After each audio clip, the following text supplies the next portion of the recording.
Y'all already know what it is. I'm Will. I'm here with my boys, Willie and John, and we got a special guest, and we're here for another episode of the podcast.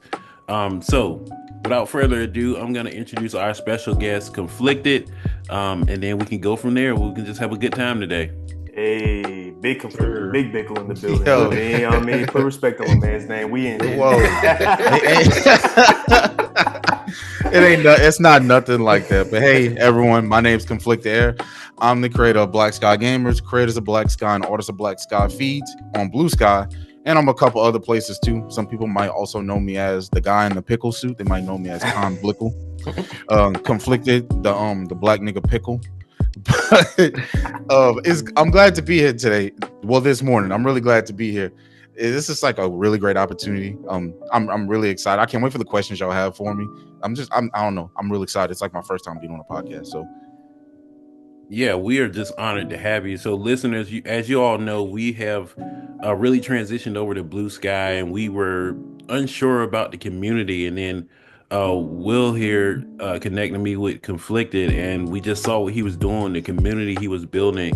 And as you know, as Black content creators, we always are looking to connect with other content creators. So it was just like magic in a bottle, I guess, when we just saw your profile, saw what you were doing, and we're huge gamers, and so we definitely are going to get into that as well. But I know the first question that I had for you was, what inspired you to create like the Black Sky Gamers community? So it's gonna be like a long-winded answer. I'll try to make it like short. But initially, let's give everybody like a little bit of BlueSky history, right? So initially, whenever BlueSky first started off, it was more geared towards a lot of VTubers and stuff like that.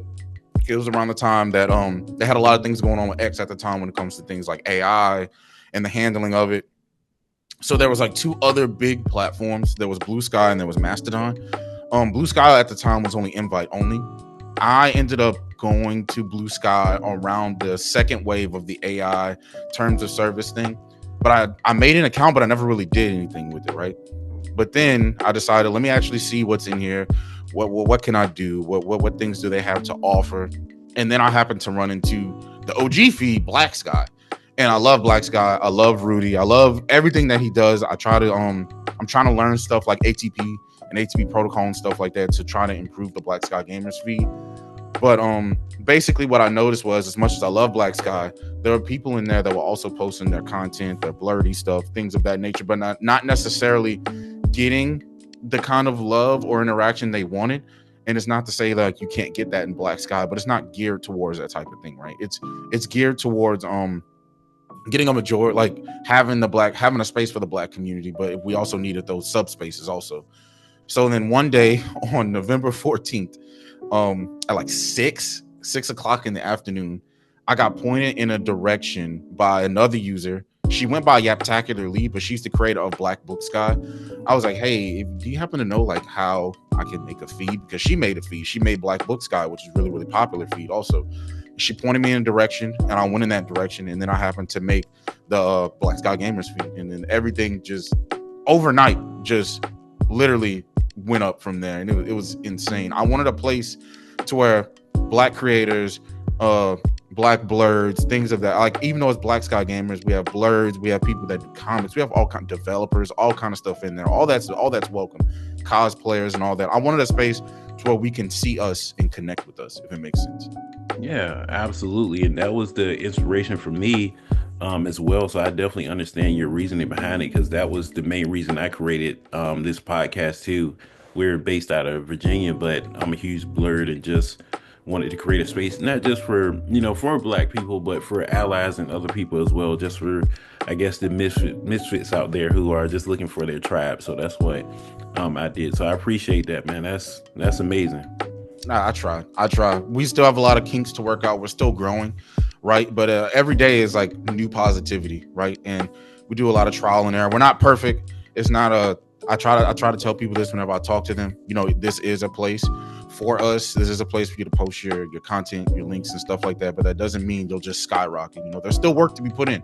There's still things that you have to do as an individual. But it is a place for you to feel safe posting your posts and potentially having people reach out to you. Yeah, absolutely. Yeah, Willie, I know you might have a question there. Oh, most definitely. Appreciate that answer, man. That was definitely one of my questions. We'll stay on it. I'm telling you, man. Love my team. Question I got from my man Conflicted. How long have you been in the blurred space? Like, when did you find out?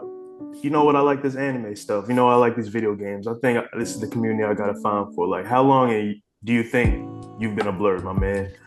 So I'm 25 now, right? So I'm gonna say it didn't really kick off. And this is gonna sound crazy. So for me, it was a matter of I was so young, I didn't have my own funds to get into anything, right? Mm-hmm. So I mean, like anime and stuff, all that was like free at the time because of YouTube. So I started like watching Naruto and stuff. Maybe whenever I was around like 8.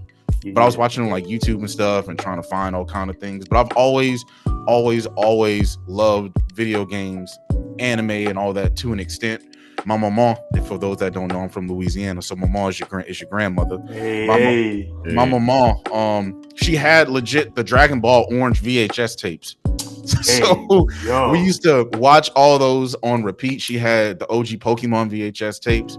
I would say pretty young when it comes to gaming and anime, but I have more of an appreciation now because I guess I have a conscience now. Because whenever you're young, you ain't got no conscience. You're not self-aware. Right. So I appreciate it more now than I ever have been. So now I feel like I'm in super blurred mode. So hopefully I answered your question. Oh, you most definitely did, brother. Now that's beautiful right there. I feel like the three of us have similar stories when it comes to anime coming up in that culture, and I was the same way. Like older cousin had the VHSs that he got from the shop bootleg from Japan, like no captions. So it's like you watching these cartoons and you like, this is fly. I don't know what they're saying, but this is really ill. Then you jump on YouTube, you watching AMFs or AMVs trying to piece together. Oh yes, you remember hard rock in the background, the fight scenes. I'm like, I've not seen this episode. I'm gonna watch it. Bro, I've said this on stream. Like AMVs was like an alternate way that you discovered like music, bro. Like I'm being so serious. Insane. I used to, bro. People still make them now, though. You believe that? Like people still make them. It's not the same, but it's like they still make them. Definitely, no, that's ill. Honestly, because from like the videos that I piece together, I definitely take a huge inspiration from those. Because it's like I always want to make like music videos or like put the music that like a lot of people aren't hip to into a lot of video game clips that I love to make. So I'm just like, dang, I love this song. This will sound ill on top of some Gundam or like on top of some Last of Us or some Call of Duty or even like Baldur's Gate or something like that. But like, yo, those AMVs, huge inspiration, dog. And it's like usually from genres that I wouldn't listen to in my past. But I'm just like, okay, Let the Bodies Hit the Floor does sound kind of lit when it was on It does sound lit. Yeah, it does sound lit. Just hey, bro.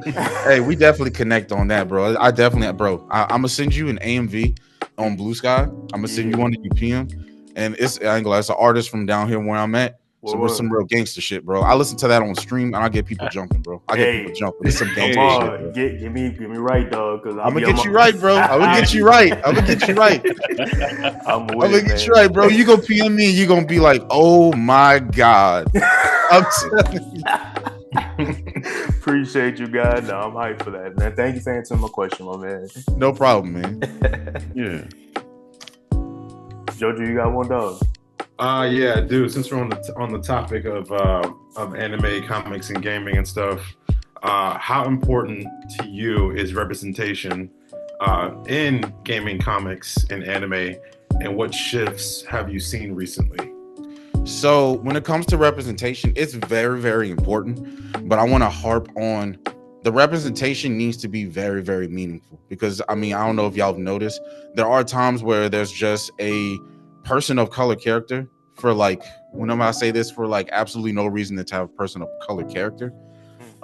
Representation should be true. It should uplift us and show people an aspect of something that they've never seen before. So like my favorite forms of representation would have to be the new South by Midnight game. I totally say the name wrong. A complete amazing representation, original story, super amazing, and I absolutely love it. Even though I've only seen clips and a couple of spoilers and stuff like that, I like true representation, not representation for the sake of, oh, we just need a black character, and so that character has no soul or no meaning. when it comes to comics and stuff, I love black representation in comics. There are some characters that I feel are just like so underused or just like have a sideline. Like, Right. when I'm gonna get my boy Static back, Hey, Yeah. dog. Hey. For real. like Static and Icon and stuff like that, man. I love, bro, those characters are amazing. And when they're done right, especially done right, because that's the biggest thing, because it can be done, but we want the characters to be done right, because we are missing in so many of those aspects. When the characters are done right and they have meaning and stuff like that, it's amazing. Another good representation, Bayek. Come on now, you can't. Oh, Yeah. my God. Bayek, big OG, love Bayek. Like, you see what I'm saying? Like, it's so important. It's so important. Such meaningful experiences that need to be shared out there, because it's not me saying anything against people that aren't people of color or anything like that, but those stories are told all the time. What about the stories that aren't told? And that's what's important to me. Super important. The shifts I have seen, though, there is more, but I want there to be more meaning behind having that character, not just because I was just a black character. We need the meaning. We need more Bayeks of Siwa. We need more Virgil Hawkins. Like, we need more Icons. We need more Steels. Like, we need those. Those characters have so much meaning, and not just there just to be there, right? To fill a token spot. You get what I'm saying? Right. Yeah, I think it's also nice to see like characters like Yasuke, and Assassin's Creed. Yeah, I totally forgot about that. I totally forgot. Yeah, I mentioned that. Yeah, but it's just how could I forget that, bro? How could I forget that? It's because I was stuck on Bayek. Yeah. No, man, I don't think people realize like how important he is to the Japanese culture, but also important to us, because it's nice to see a person of color being the main protagonist, in a video game. But also, it's like it comes with the hardship of other people not understanding this what that kind of character is, and in the end, we get backlash because like, oh, why is a person of color the main character in a video game? It's like, you guys had multiple protagonists that are white.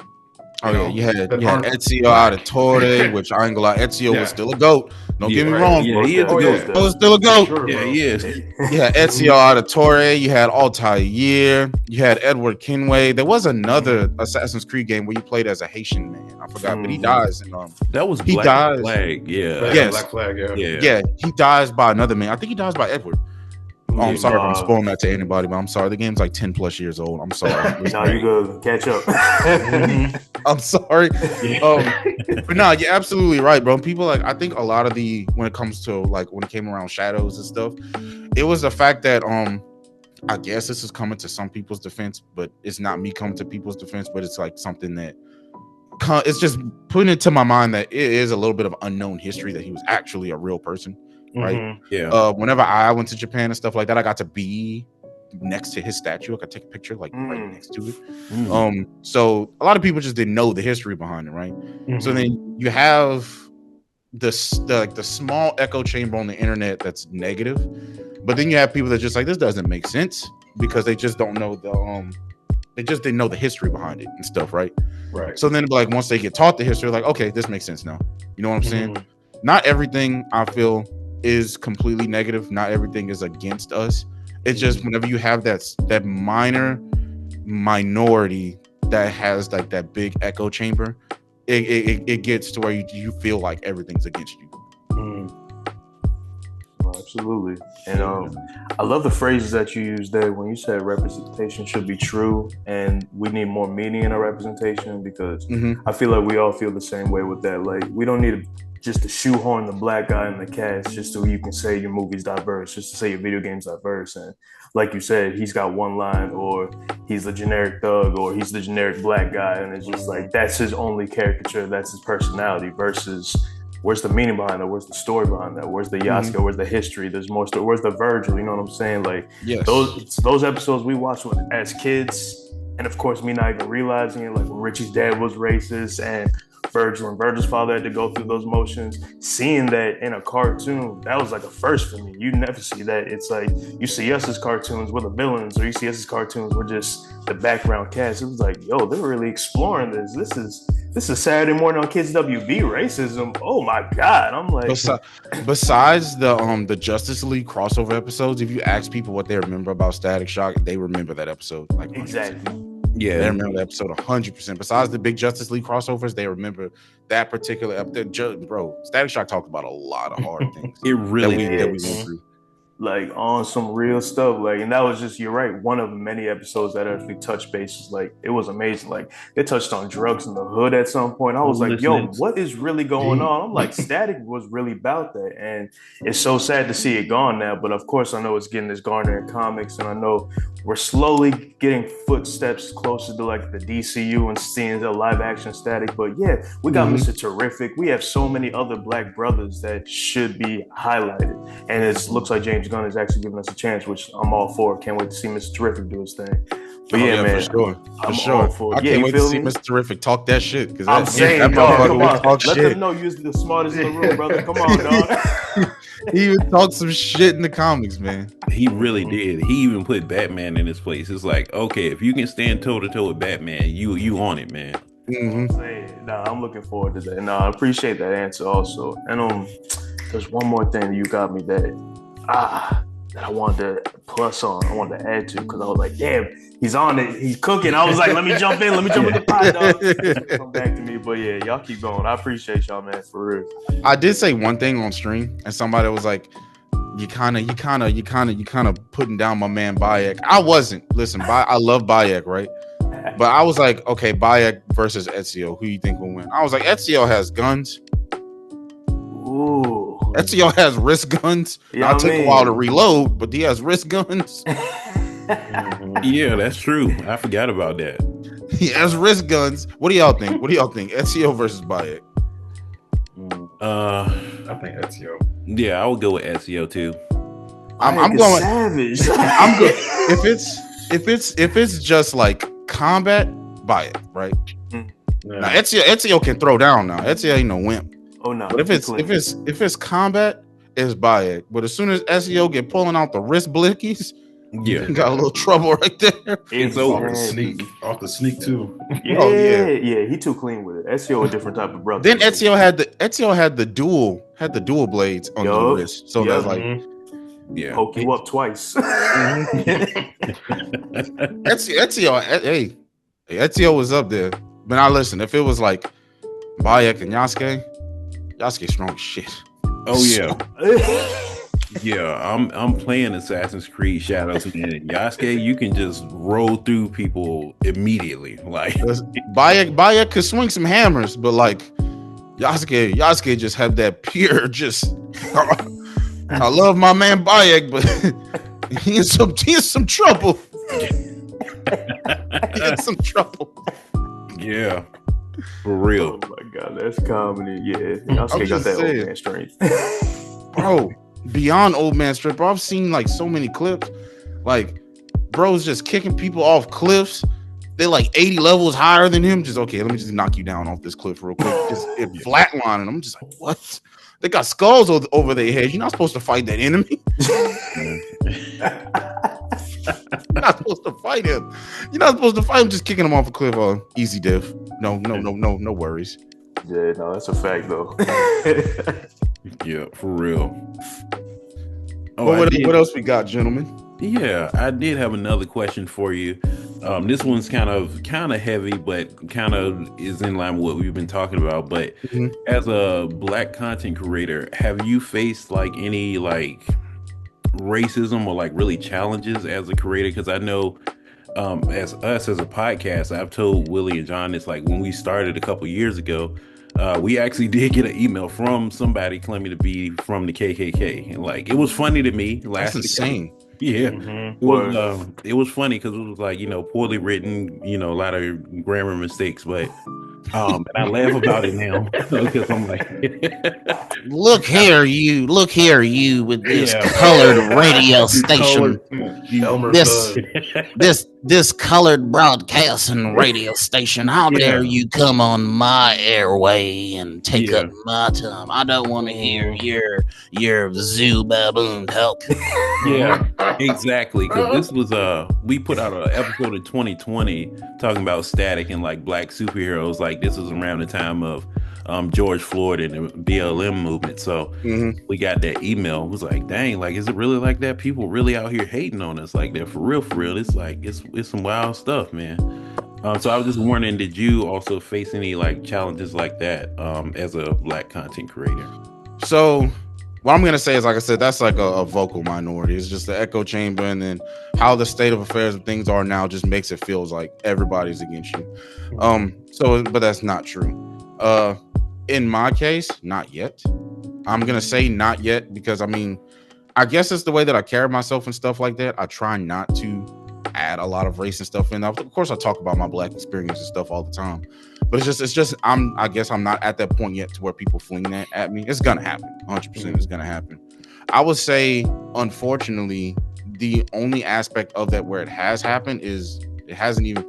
I've had a lot more support at times from people that aren't black than people that are, which is like it's an unfortunate thing, right? But I mean, it's all love at the end of the day. The thing is, people don't always have to agree, right? Right.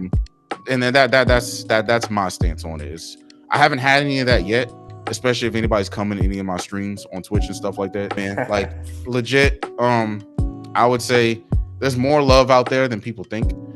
I would say it hasn't happened to me on stream or anything like that yet. Which, by the way, got to shout myself out, twitch.tv/conflictedairr. 48-hour stream coming soon this Thursday. Gang. No, actually, this Friday. But no, I haven't experienced that yet. But I think it's how I've presented myself. Because before anything, I mean, I've had people tell me like, hey, I really don't like black people, but I like watching you. I was like, okay, I guess. Wow. But they were like, okay, I'm sorry. Like, this is, you're told, like, I get your stance on things. And they watch me still to this day. Like, we just have honest conversations. And then that's really it. It's nothing really overall crazy yet, but it's going to happen. I'm surprised I haven't had that happen, like, on BlueSky. I think I had, like, one person tell me, so what if I made a White Sky Gamers? And I was like, okay. Yeah. I mean, okay. I'm not going to stop you. You can go for it, bud. You know what I'm saying? He was tight. He wanted that argument bad. Yeah. I was like, I literally told them, you can, I mean, go for it. It's free platform. Free platform. You go. I'm not gonna say nothing. And he just didn't respond. Exactly. That was not the response he was looking for. He was like, okay. They were definitely looking for an argument, man. But I'm not here to argue or anything. Like I said, people might not agree with us and stuff like that. Listen, I'm fine with that, right? Me, with my prior history of being in the military and stuff like that, you fight for a lot of people's freedoms, including their freedoms to be assholes. So right, I'm not too worried about it. As long as you ain't being violent towards me and my people, I got you, bro. You good. I don't care what it is you do. Now, just because you have the freedom to do such things, and I tell people this all the time, freedom of speech or freedom of actions does not mean freedom of consequences. Right. So if somebody decides to rock'em sock'em you had to come. Exactly. Yeah, I'm like, I tell people the same thing. I'm like, people on the internet, they feel emboldened and brave behind a keyboard. But I'm like, one of these days, ass whooping can come from you. Bad enough, gotta let them know, man. Or something, man. So keep it up. But yeah, like you say, we do have a lot of good allies out there too, like non-black people in our podcast who really stood up for us, like when we needed it. So, yeah, it's not all people, just that vocal minority that'll try to attack you and demoralize you and the team. So I just wanted to see if that had impacted you, but I'm glad it hasn't as of yet. So it's gonna happen, bro. It's gonna happen. Yeah. One day when I'm gonna get one of them just foaming from the mount. I'm tired of these gaming black. I'm gonna get one. Bro. Yeah. And I'm gonna just handle it accordingly. Either not say nothing or just ignore them anyway. Because I'm not worried about that. And it really big turnaround. I really want like to harp on that again for anybody that's listening to this and stuff. You just have to remember the world isn't against you or against us. You just have to recognize that we're at the time, we say this in the military, the information era, and there is a lot of good information and disinformation. We're in the information era where people can have their crazy harmful belief echo chamber to them, and it makes them sound like that they're right, but you can't harp on that. I got a question for you, boss man. What's your favorite type of content to create? So my favorite type, I'm not gonna lie, I am this is me taking y'all on my little content creator journey and stuff, right? We need boy. Yeah. My favorite type of content, you wouldn't believe it because I stream a lot more, but I'm taking steps to go back from streaming to kind of do a lot less and make more videos. My favorite type of content would be retrospectives and gaming news and gaming journalism content. People would know that I actually started off doing that. But I stream so much and stuff now that I basically don't necessarily have time for it. But now I'm taking those steps back. Definitely taking a big step back to go back into making those gaming retrospectives. Still stream now and again for sure. Not scarce streams, because a lot of my streams and stuff involve like playing with the community and stuff like that. So I play a lot of MMOs and more RPGs, a lot of games that I can play with the community, a lot of interactivity and stuff, which has done wonders for me. But I love making long form videos, YouTube videos and stuff like that, talking about games or this gaming news and stuff like that. I absolutely love doing that, and I'm getting back into doing it. My brother, that's what's good. I'm glad you jumping back in that wave too, man. I know JoJo and Will know that's one of my favorite forms of content to watch, man. I get hyped when I see an hour-long video about some Jack and Daxter trilogy. I'll be like, let me go get my food. It's Friday night. I know what I'm watching real quick. But yeah, I'll be the first to jump on YouTube. If there's an hour video about the first generation Pokemon games, oh man, I'm in there. It's like one of those time machines for me, you know. It's like watching YouTube old school, like Kids WB Saturday morning blocks and things of that nature. I'm like, you want to talk about Daredevil Born Again for an hour and a half? I'm watching through this. What are we talking about? Oh yeah, I just watched that 2 days ago. Actually, talking about the last episode. Oh, I need to get hit. Yeah, new rock stars was good too. You said what, Will? New rock stars like Screen Rant. Yeah, Comics Explained too is another one for me for comics. Yup. I love it. Oh man, they get in depth with those things, because sometimes it's like you don't know where to start with these comics, and you don't know what crosses over into the comics and what's part of that era. So it's like, all right, let me just watch this, and it's like, I didn't know that was I didn't know that was part of the Ultimate series. I didn't know that was before they reset the whole X-Men versus Avengers era. I was like, this makes sense. But yeah, because I'd be lost without that. Like there are a lot of comics, a lot of spin-offs. I don't know what starts and what ends. So I'm just like, YouTube, help your boy. It's also nice when you have like someone who like takes out the words out of the panels and creates a dialogue of those comics. I forgot what the guy's name was. I used to watch him all the time. I haven't really been seeing him post recently, but he used to do that, and it used to be like 30 minutes to an hour of him just talking and just creating his own dialogue of the comics. So yeah, it's really nice, because it's so many comics and so many side characters and like D-list characters that pop up now. Like you're like, who is this? So sorry, y'all. That's for sure.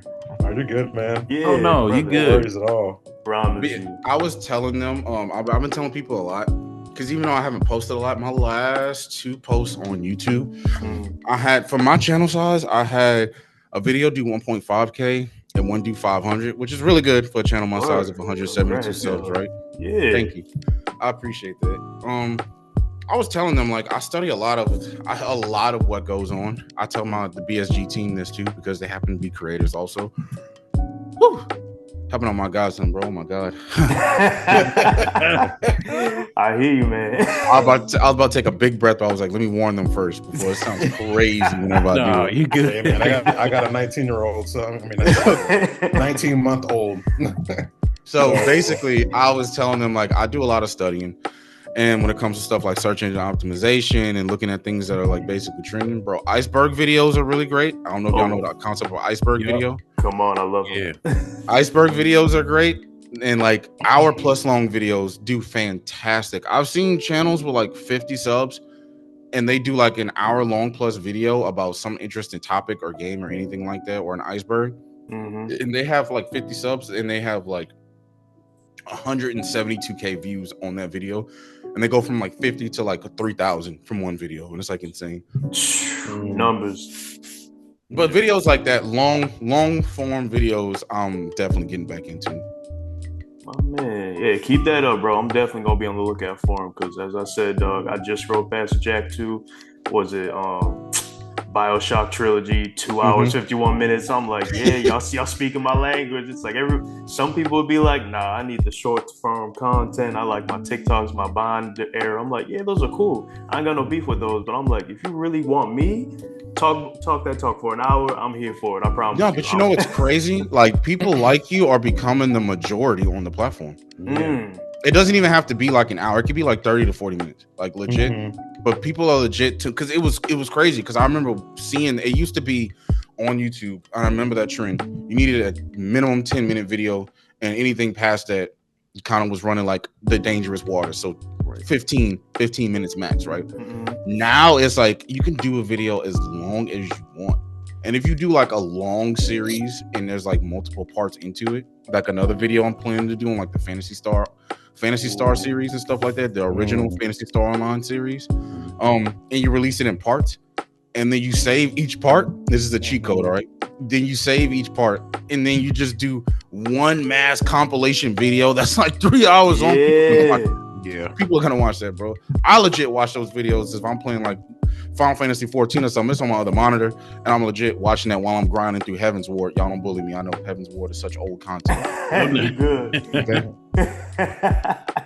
I have a lot of things going on. Okay, at times I'm not able to get through, and I happen to start Final Fantasy 14 over too many times. But yeah, bro, those videos are great. That's what's up. Nah, I appreciate you answering that, dog. For real, guys. Yep. Yeah. Jojo, you got anything, boss? How does teaching shape how you communicate your creative ideas? Teaching in what aspect? Like what things I teach, or I guess like teaching in terms of like you're teaching someone who's new to the platform about how to I guess create a similar space like BlueSky Gamers is. I'm not gonna lie. Woo. So whenever I made it, I was lucky enough to have good people reach out to me after I made the feed and stuff, and I was like, okay, these seem very good people. And then I made a team. I would not be able to do this by myself. There are still things that I'm learning, right? Because this is just something that I just made, like legit just made, right? So there's still things that I'm learning. But I will say the biggest things that I would say that if you're starting a community of any kind, whether it be a feed on BlueSky or a community on Twitch or YouTube and stuff like that, and you're trying to do something like a Discord or a Patreon or something like that, the number one thing to me would be security. Teach people security, because there's a lot of things that could happen that could go wrong, and you can't really prepare for all of them, but you want to be as prepared as possible. This is something I learned from somebody named the Purple Sharpie. She's hosting at DreamCon, by the way. Salute. She's hosting at DreamCon. I learned from conversations with her is that you need to prepare as much as possible for whenever lightning strikes and not prepare whenever that lightning strikes, right? So one thing we're big on at BSG is the promotion of other creators, other people, even people that don't play video games and stuff like that, helping people find other people to play games with, but also the security aspect, making sure that we do have people that look like you and me and everyone else, right? Making sure that the right things are being promoted and things of that nature. And if they aren't, we have to tell them, hey, this isn't the space for it. There are other spaces for that type of thing and stuff, right? So security is like the number one thing. Before anything, prepare with security. You can't, things are going to fall through the cracks, but you want to be as prepared as possible.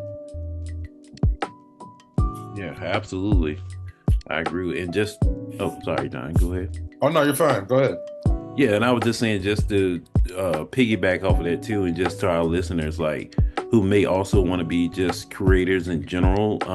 Like Conflicted said, like you never know what'll happen and who is listening. Because I know I've shared to you all that our podcast is small. However, we've had some great comic book creators. We even had the guy that worked on Daredevil, the Netflix series. I interviewed him like right when I started this podcast. Oh And my God. yeah, Oh my God. yeah, and he follows us still on X and Twitter.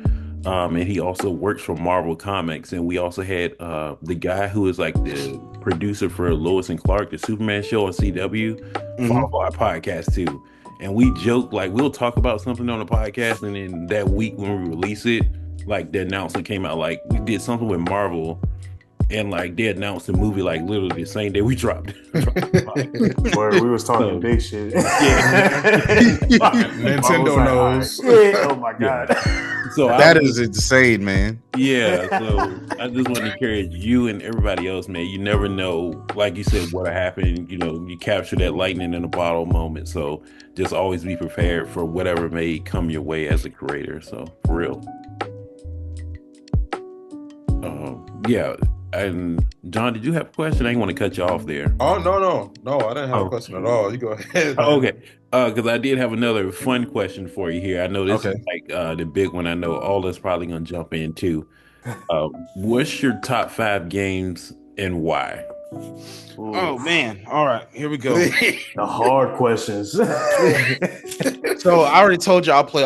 Listen, this is gonna sound crazy, but a lot, probably because of what I make, the type of content I make and stuff like that. A lot of my games center around like multiplayer games. Yeah. So shit. I guess number 1, World of Warcraft. It's WoW. Like it's World of Warcraft. Like let's be for real. It's the game that even though it wasn't the first MMO or MMORPG, it did MMO and MMORPGs better than MMO and MMORPGs at the time. WoW is my number 1 favorite, even though it's not always like the most welcoming game, right? Second for me would be Final Fantasy 14. It's kind of like WoW, but I have thousands upon hundreds of hours of content that you can play. The classes are great. It's Final Fantasy. What else could there be? Like what else could there be? So that's why it's like my second. Third would probably be Assassin's Creed Origins. It's definitely my single player input. Until I play Shadows, probably. I'm not gonna lie. But Origins is just great. Bayek is the GOAT. I just love Origins. I love that setting. The Egypt, like I love all that. So I did 1, 2, and 3. Fourth would be my fourth one. Fourth would probably, this might be crazy. Fourth will probably be whenever it comes out on the 18th. Defiance. I don't know if anybody remembers Defiance. I do. So Defiance is relaunching on the 18th under a new studio, which I was making a video on that. Hey. And it is a Borderlands third-person open world MMO RPG looter shooter. I remember playing that whenever I was like 12. I didn't really care for the show because I never really watched it. I didn't have cable. I was broke. Okay, fuck it. But I am watching the show now. I absolutely love those types of games. Again, MMOs, really social, raid content, dungeon content, a little bit of toxicity here and there whenever the raids are fucked up. But just a little smidge, just a little smidge, just a little teeny bit, you know. Let's see, fifth. Damn, fifth for me. I'm gonna say Fate. I don't know if anybody remembers Fate. I like Fate a lot. I like Path to Exiles 2. Okay. I love Path to Exiles 2. Path to Exile. I love 1 and I love 2. I don't know how they're making these games free, but absolutely love the dungeon crawlers. I forgot what genre is like Diablo and Path to Exiles. It's like action ARPGs. I love ARPGs. I love ARPGs. I love the leveling. I love the crazy stuff you could do with builds. Those are like my favorite types of games. But overall, Path to Exiles 2. I was gonna say Fate, but Fate like it's a little too old of a one if you ask me. So Path to Exiles 2. Gotcha. That's a solid list. I try. Yeah. I gotta hear everybody else's now. Ah, damn. I was like, he gonna spin it around. I gotta hear everybody else's. I was sitting here shook. I was like, please let him just say his list and move on, and I'll spin it back on us, blood, please. Oh no, I have to. Yeah. Absolutely have to. I got you. I respect it. All right, who going first, yo? Let's see. Well, you got it. You got it, bro. Yeah, you talking about me? Okay. Yeah, you got it. He said, "Oh, I thought it was you." Yeah, I mean, for me, I'll go a little bit old school. Like I'm more of a console player, so I've been gaming for a long time. The one that sticks out for me, number one, would be the whole Metal Gear series, really, but MGS1. Because when I played that in 1998 as a little, 10, 11-year-old, it blew my mind. Like it really shaped me as a person. Like it made me say, see the potential of games and like storytelling, and made me fall in love with like movies too. Like it's like on the side, I do a lot of short films and screenwriting, in addition to the podcast. So when I played that game, it just kind of blew my mind, especially the Psycho Madness boss battle, man. I was at nighttime and he read my memory card like, oh, you like Castlevania? Oh, yeah. I'm like, little did you know, you just need to switch the controllers in the right. So that's always gonna be my number one game. Number two, I would probably say the classic of all time, GoldenEye for N64. Enough said on that, man. Just the just the way that shaped multiplayer gaming. Call of Duty wouldn't be here without GoldenEye, for real. Just a classic. What else? Number three, I'm gonna go with Legend of Zelda: Ocarina of Time. Like again, another classic, man. Like that just blew my mind playing it. That's like one of my favorite games ever. Well, lucky for you, you get to have a $90 remake. Oh my god!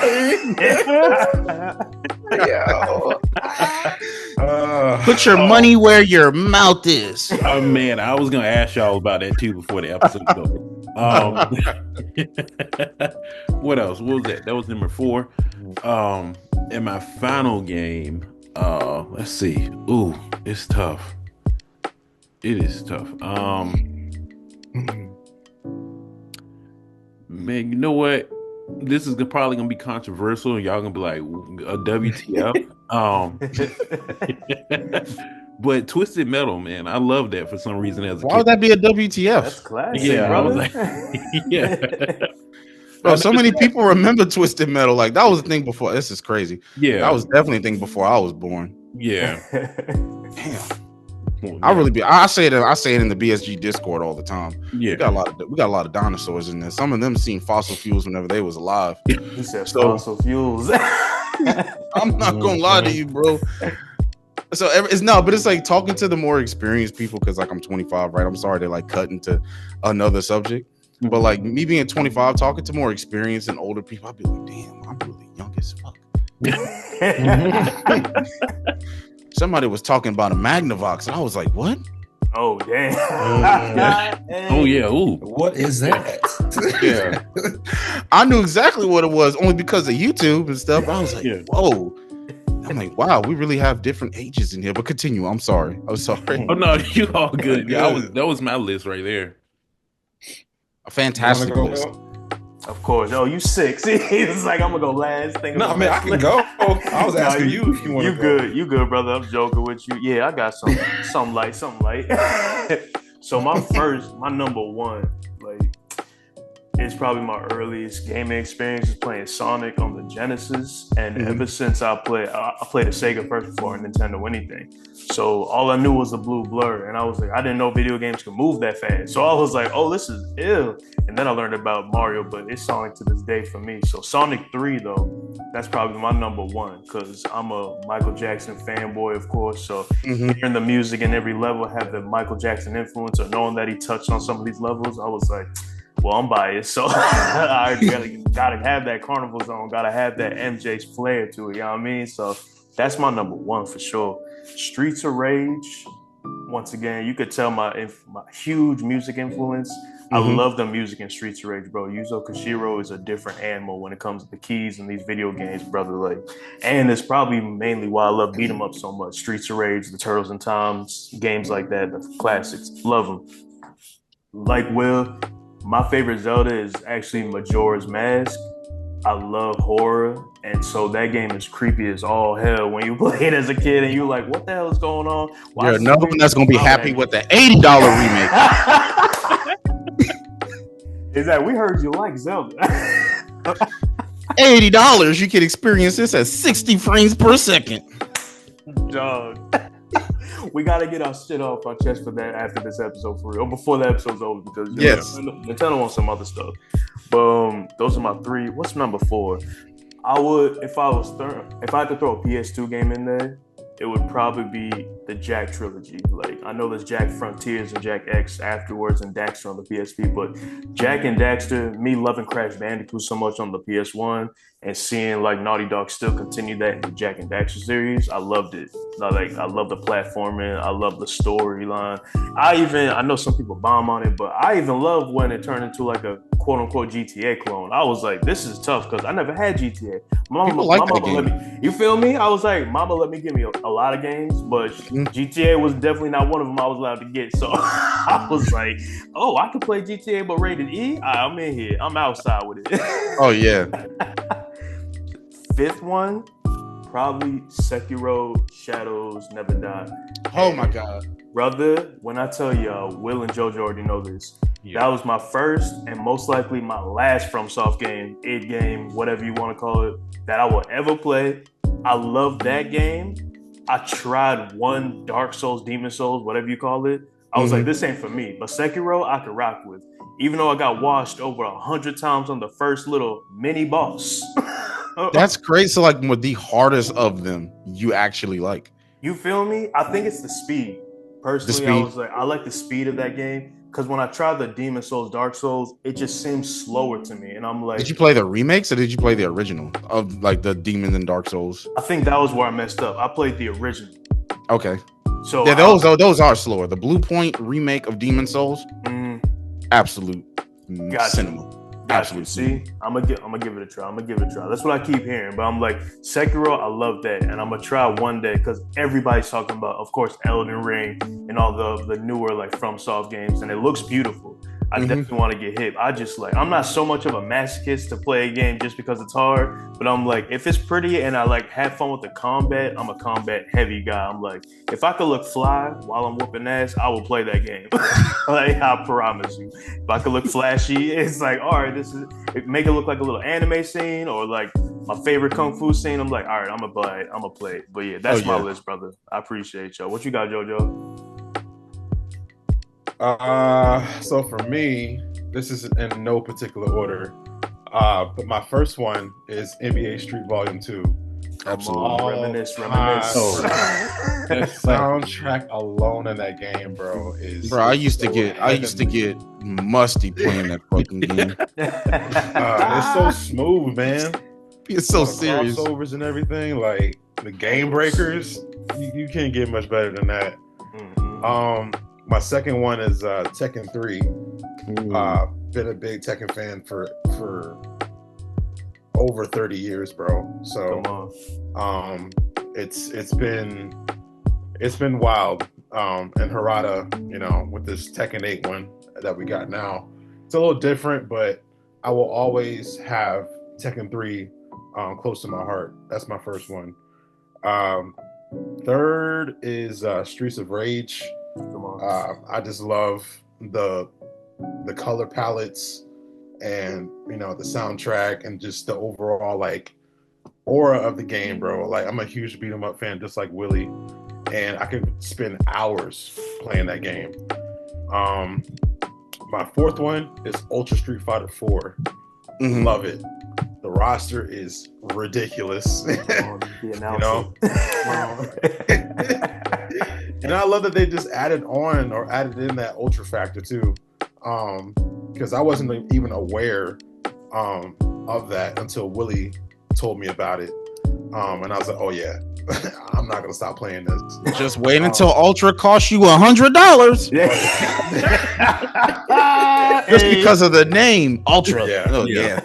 Let's add zeros to this. For sure. My fifth one is Gundam Battle Assault 2.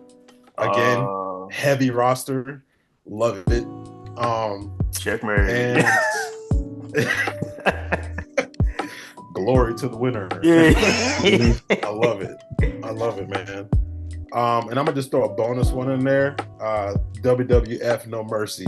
Oh my god. Oh, Goated that's of classic. all time. Goated, bro. Yeah. Love it.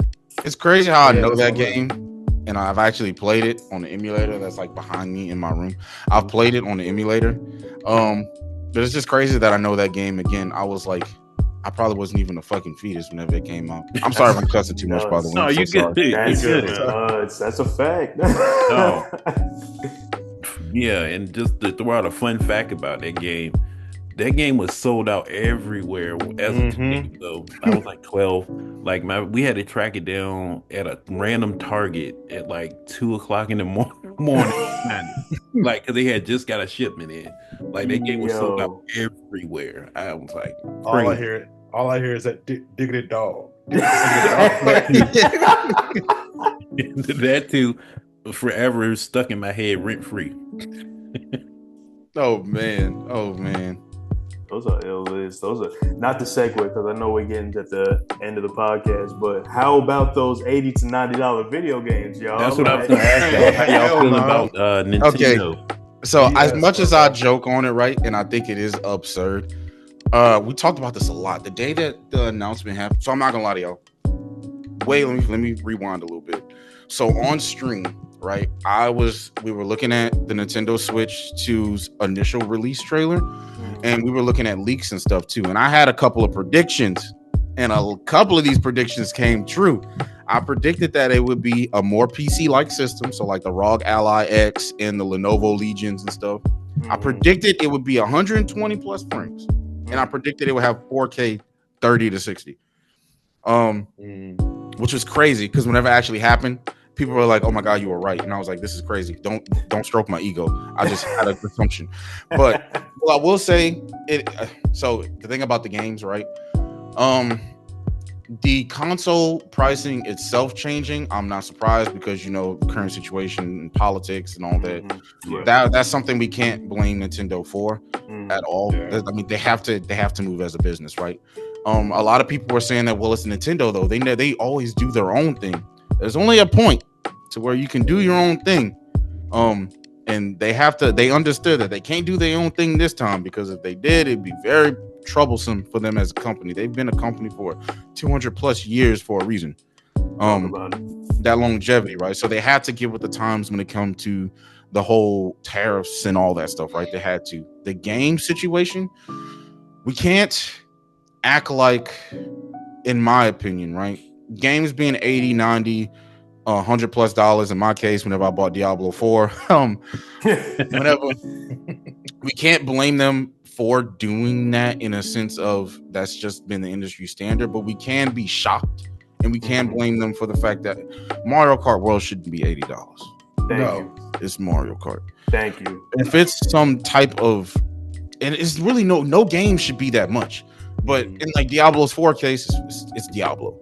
I should have never got the $100 version of the game to play early, but it's Diablo, right? It's more of fitting because it's an ARPG with endless possibilities, right? It's more fitting, I guess, but there's no reason that should be $100 plus or $90 or anything like that.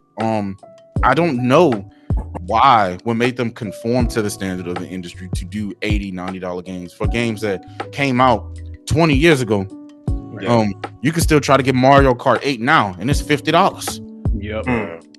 So I don't know. There's certain things that is not me excusing them for, but there's certain things I can understand as a company and stuff. They had to get with the times, and they've always been below the times. Paying to use a C button is insane. Yeah. I might as well just keep my Elgato hooked up to my computer and just stream in the Discord with that. That's stuff that you can't excuse. What's y'all's thoughts on that? Hey, Will, I'll let you. I'll let you go. I know you got the most. Don't let me out my cage with this nonsense. Yeah, It's I'll like, let you go first. honestly, I agree with everything you said when it comes to like Nintendo as a business, because we, at the end of the day, we fully understand it's about the bottom dollar. I get that. Y'all still gotta get profits. Y'all gotta stay afloat. Y'all a business. Y'all just happen to be a business in the video game industry. So it's like this hobby of ours that we enjoy, that we one day like monetize on the side for like, yeah, because we're passionate about it, but the money's to the side. We do this because this is our self-care. We enjoy this. We grew up in this life. So it's like, yeah, we cried, we bitched, we had all our grievances out of here when PS5 dropped, and Xbox was like, yeah, we charge $70 games. We're like, yo, y'all are crazy. PS Pro like $800. We're like, y'all are truly on one right now. But with Xbox and PlayStation, those games eventually will be discounted. So it's like we can complain, but at the same time, I don't have to have that game day one. I can get Stellar Blade in the next month, and it will be like $40 instead of the 70 price point it is now. You know what I'm saying? Or if I'm really, you feel me? Or if I'm really patient, I could wait years down the line, and it could be 20 if I'm really patient. I'm not that patient. if you're really trying to shark it out there, you can go to cdkeys.com and get you a discounted key. Yeah, you feel me? Hey, let's really the talk link about right it. there. Hey, you I feel say me? it, That's the real plug. So it's like we have ways of getting those, but it's like they'll be discounted. When it comes to Nintendo, their first party games never get discounted. So it's like, why is Breath of the Wild's 7+ years old still $60? That's crazy to me. You know what I'm saying? So now you're telling me Mario Kart World at $80-$90 will always be $80-$90? That's why I'm offended. You know what I'm saying? Because it's like I could play the waiting game, but there's no waiting with Nintendo. We're gonna have $90 Mario Kart if there's gonna be, Kirby's new Air Ride game, $90. If I doubt he's gonna make another Smash, but if he was willing to sacrifice his soul to make a new Smash, $90. It's just nuts to me. You feel me? Maybe 100 because it's Smash Bros. You know what I'm saying? We were joking about this price when they talked about the GTA reveal. We're like, that's probably gonna be like $80 because of GTA. It's been years. The people been waiting on it. Rockstar puts their heart, soul, blood, and tears in that game. Craziness. But I'm like, dog, I'm not playing no $80, $90 for Mario Kart, dog. I like Mario Kart. It's cool. It's Mario Kart. I'm not paying $70 for no Mario Kart. So I'm damn sure not giving you $100 to play some Princess Peach and some Mario on some go-karts. Like, dog, stop it. I'll buy the Switch console too, Switch 2 for the emulator so I can play my GameCube games. But besides those new games, Donkey Kong looks fun. Ain't no $90 fun, son. Like, you got me wrong. Like, eggs are too expensive. You think I'm gonna pay this for Mario Kart? I ain't got the time, brother. I ain't got the time. Do y'all think that they'll potentially, like, if enough people talk about it, that they'll cave in and lower the price? I don't think so. I don't think so. It's Nintendo. They're gonna tell you suck that shit up, bitch. Yeah, Nintendo does not care. Word up. That's one company that doesn't care at all. They know people are gonna buy it. That's the thing. It's just like, yo, and it's even if it wasn't because of the tariffs, and they're just testing the water because of the market, and we know it's because of the tariffs and all the at the same time they're looking at the video game landscape. It's like, well, PlayStation did 70, why don't we try 80? You know what I'm saying? People are gonna buy it. There's like, it's Nintendo. Not even price match. He said, you know what, PlayStation did 70. Instead of us try to do 70 also, let's just up the ante. Let's do 80, 90, 100. Matter of fact, 1,000 for this. Exactly. And it's like, dog, looking forward into the future of gaming. You already know the 6 is going to be like, well, Nintendo tried to up the ante. Why don't we just do the same thing? It's like, you know what I mean? Like, at that point, they're going to have to start offering things that come with the game. Like, you're going to have to offer me something inside the game. Exactly. What's the incentive? Because as a fighting game fan, play like Tekken 4 not even Tekken 4. Street Fighter 4 base game. Street Fighter 4 came out $60. No DLC, nothing. Of course, me being a fighting game fan, I gotta pay for the characters and DLC that I like. So that's $5 a character. Let's say that's 10. 50, another $50. That's crazy. But like, you don't buy them all in bulk, you buy them as they come out. So you're not thinking about how that adds up. Then, since it's Street Fighter Arcade Edition. Okay, dang, I guess I gotta buy that too. Street Fighter Ultra Edition. Well, damn, what am I doing? Wow, I guess I gotta buy that. Over time, that $60 game is now over hundreds of dollars with the DLC. Luckily, Nintendo isn't really DLC heavy, but going forward, that is terrifying to me, brother. Like the DLC game, the game already unfinished. I'm buying at full price, which I hate, $70.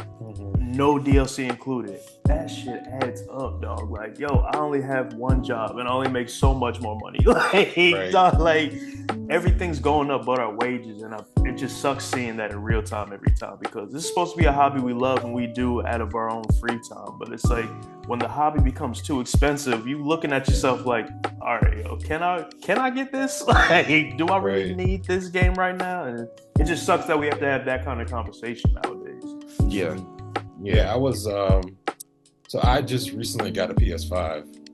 And I wasn't aware that you could get like Street Fighter 5 or Ultra Street Fighter 4 backwards compatible. So I remember when Street Fighter 5 first came out, well, not first came out, but like over time, all the DLC, like Willie was saying, the DLCs and everything was expensive. And I recently just got Street Fighter 5 for the low. Like I got everything for $30. $30. And I'm like, wow. So you telling me I had to wait all this time to get all this content? I mean, the game still holds up. I still play it a lot, but it's a shame. It's a shame that you have to wait that long for it to be discounted because they don't really care about it anymore. But yeah, I don't know. The whole Nintendo thing being that expensive it's kind of a slap in the face. And then they have the audacity to say, oh, but if you can't afford a Switch 2, oh, you might as well just go back to Switch 1. Like, it's like, really? You're gonna tell me that? That makes me not even want to buy the Switch 2 even more. you disgusting bro. But fact, it's on my nerves, man. And they did the same thing to Xbox. That was what killed the Xbox One. They talking about if you can afford it, stick with the 360. 360. Hell no. They talking like Jay-Z. You want to hear my old shit? Listen to my old shit. I'm like, dog. Yeah. No, I do feel that. I do 100% feel that. A part of me, like knowing things that I know now, I can understand certain things that they do. Like they have a new console, they have to push that new console to the fullest. But at the same time, it needs to be more accessible. If you're gonna, like, you know what I'm saying, make it to where people can get it. They have new games, they want to push those new IPs or those older IPs with new games within there. I just don't get it though. Like a Majora's Mask shouldn't be $90 just because it's at 60 FPS and smoother edges. It just, I couldn't imagine paying that much for a single player game in general. Yeah, I'm iffy on doing it for like massively multiplayer games, but like most of the time, because I love those types of games, like I told y'all, I'd pay it. But for a single player game, oh no. Word. Yeah, it's rough, man. It just in general, I just feel like the gaming industry as a whole just really taking advantage of fans' goodwill. Like just this week, I was telling the guys about, I love The Last of Us, but they're re-releasing that again, selling it for $110. The first two games. I mean, I get it. The HBO show comes out tonight. Season 2 comes out at 9:00, and new people. But I'm like, y'all, how many times are y'all gonna remaster The Last of Us? That game came out in 2013, and y'all here you are, reselling that again. And then Nintendo is Nintendo. They're gonna sell their games for $90 and keep it that way for years to come. So it's just like, as a gamer, I'm like, this hobby now, especially in this economy with things going on, it's a luxury now. Yeah, they can't even enjoy their hobbies now because you're pricing them out because of. I mean, I get it; it's a business, but I mean, I just worry that the gaming industry just heading in the wrong direction now, especially with Ubisoft saying like, "Oh, you pay for it, but you don't own our games." Like, hey, they doubled down on that, bro. Down on that. Yeah. No, but you know who got away with re-releasing games? So a game so much, people don't talk about this, bro. Listen, let me put my mic up close for this. Do y'all know how many times they release the Elder Scrolls 5 Skyrim? Yeah. Listen. Yeah. Resident Evil 4 is up there too. Oh my god, bro. And it's crazy, people buy it all the time. Listen, GTA has been keeping those lights on with the same 05 updates. Elden Ring, yo, listen, and you're absolutely right. They get that pass because people love those games, but it's like, listen, when you're so just, I guess, just abrupt and bold about it, and it's like just people gotta respect it, right? Like, God damn it, this nigga stealing my money. I gotta go for it. I gotta play this game for the 6th time. Like, what are you doing? And it's like, I understand, we all understand. They're looking at it as a business standpoint, but it's like, if the fans start doing the same thing, they're going to start looking at your stock's crazy. It's like, all right, what is my ROI on buying an $80 game? Like, do I get all the Mario Karts that y'all ever released on this one thing? No. And it's like, yo, it's just like Conflicted said, where's the purpose? Like, what's the incentive of me buying this game for $90? Like, if Tekken 9 drops today and it's like, it's $90, am I getting Tekken 1 through 9? Or am I just getting the Tekken 9 experience? Like, give me something. Are you giving me all DLC on day one? Yeah, right. So to put that into perspective, it's like this. Like, I told you I play Final Fantasy 14, right? So like, if I decided to upgrade the PC version of Dawn Trail, because it's cross compatible, cross progression. My Xbox has all the expansions. My PC version doesn't. If I decided to get Dawn Trail right now, I could buy like the $50 or $80 version right now, but I get 3 months of playtime. I get 3 months of my subscription added on. So you saying like something like that?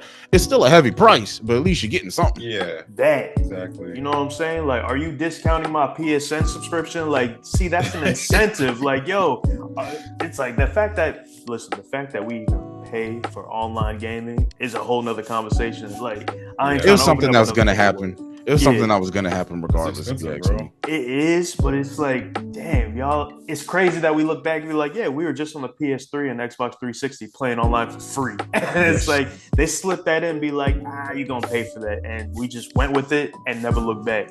And now you just releasing unfinished games at full price, and we're just like, but this DLC right here is actually a patch, but we're gonna charge you $20 for it. I'm like, if a DLC is actually a DLC, I don't mind paying. If it's a patch, no. That's nasty. Right. Like Shadow of the Erdtree wasn't a patch. It was a whole DLC. Right. You get a whole nother experience. So we understand that as a fighting game fan, I'm gonna justify paying for this character that I like because I like the character. Right. But I'm a bitch about the price, but I'm gonna get it. It's like, dang. It's like we gonna release Mortal Kombat, but Liu Kane's behind a paywall. It's like, oh my god. I guess we like Anna and Tekken 8. Yeah. Exactly. Why are we re-releasing Anna as a DLC in Tekken 8? That makes no sense. Yeah, bro. No sense, bro. And you know who else is gonna be a DLC? Lei. Most definitely. Yeah. Nah, what else would be a DLC is breathing air. So without a doubt. You want for real. Yeah, it's sick, you want clean oxygen? Yeah, DLC. $20. Listen, Nintendo subscribing to that C button. Listen, you want to jump? You want to jump in this game, bro. right? You want to start the game? Nah, bro, the C button is so you can actually chat. It's like their own version of Discord. That is crazy. Yeah, it's like their little version of Discord. So the C button is legit them expand. I don't understand. They take so long to do other stuff like that's been industry standards. Yeah. It's like we're gonna do industry standard now, but y'all niggas gonna pay for it. Exactly. We finally caught up, and we're gonna collect the coins. I don't understand, man. Man. That's so crazy. Like, it's funny because they didn't even have like game chat or anything like that for the Switch 1. No, you have to go on your phone and stuff. Yeah, you had to download it. Like why do I have to do that? Yeah. Or get a capture card so you can talk in Discord. It's insane, man. Like with the times, Nintendo. Yeah, they always been behind it. Like their justification for the whole use your phone with the Switch was because I think Reggie was like, people already have their phones out, so just use your phone to chat with your friends. That sounds like whenever they announced Diablo Immortal, everybody got mad at that BlizzCon. Yeah. And the guy says, "What? So do you not have phones?" Yeah. Wow. Yeah, like the audacity, bro. Yeah. Goofy. It's so bad, man. It's so bad. It is, bro. Goofy for real. What made it crazy The chat in the direct for Switch 2 look nasty, dog. I've never seen so much pixelated nonsense. I was like, y'all couldn't clean this up a little bit for y'all debut. I thought I was watching a GIF. Dog, but for real, I was like the screen tearing. Like, yo, they're trying to play on the PS1 brick. Like, what's going on? Yeah, crazy. Well, what? I don't want to hold you up. I think you answered all my questions, brother. Conflicted. Okay. I appreciate you, gang. Okay. Yeah. Same here, John. Let me just go through really quickly. I think that's all my questions. I guess the last one that I got is what's a guilty pleasure anime or game that you keep going back to? Dang. Anime wise, I don't have really a good. I lied. Fist of the North Star is a guilty pleasure anime, even though it's not terrible. It's not terrible. I just like watching it. It was like one of my first animes ever. Crazy. I wasn't born whenever it came out either. I was definitely not alive or thought. Same here. But Fist of the North Star definitely. Game wise, guilty pleasure game. Does the game have to be like terrible? No, I wouldn't say so. I can't lie. You probably still Final Fantasy 14. Square Enix might as well give me a creator code. Cause word up, give my man some stocks. Something. I just love the game way too much. Like even though I'm like 4 expansions behind, I just love the game so much, bro. I bought the game 6 times. So yeah, that's love. 100%. But if are we good now, or are we ending? I believe so. Is that's going on, boss man? Oh yeah, I was just gonna say, let the listeners know where you can find you, your Twitch stream, all that good stuff. Yeah, plug all the good people in, brother. So you can find me on Twitch at twitch.tv/conflictedairr. We also have the Black Sky Gamers account, which is the Black Sky Gamers, over on Twitch. You can find me on BlueSky at Conflictedairrttv, like legit is that. You can find me on Instagram also with the same name. TikTok also, even though I don't post there that much because I kind of fell out of love with that. And YouTube is Conflictedairr TV. Cool. Yeah, well, we appreciate you being on the podcast today. I appreciate y'all. I want to be back. Yeah, hey, please do. I want to be back. This is a great time. This is a really great time. Yeah, man. Anytime you want to be on, we would love to have you. Just let us know. Definitely send me like the link to the podcast and everything, especially if it's recorded, so I can try to promo it on both the BSG account and my personal account too. Yeah, absolutely. Appreciate that. So thank y'all so much. Will, thank you for getting me on here too, bro. I appreciate you know what I'm saying. All good. Hey man, it's all love. Appreciate you showing up, man. This family up here, so it means a lot to have you up here. I love everybody in Black Sky Gamers. Like, I'm nothing but appreciative that you're able to create such a space for us blurs out here, and it's been nothing but love over there. And definitely send me that AMV, bro. I'm looking forward to that mess. Oh, bro, I'm legit gonna send you that AMV, and I want you to PM me how many times you jumped out your seat. Hey, like, bro, I'm being serious. I got you, dog. Like I'm talking so much ish about it, but I'm telling you, it's gangster. I'm here for it. Right, yeah, I gotta head out. I appreciate y'all. Hey, appreciate you too, man. Y'all stay blessed out here. Salute. All right. See ya.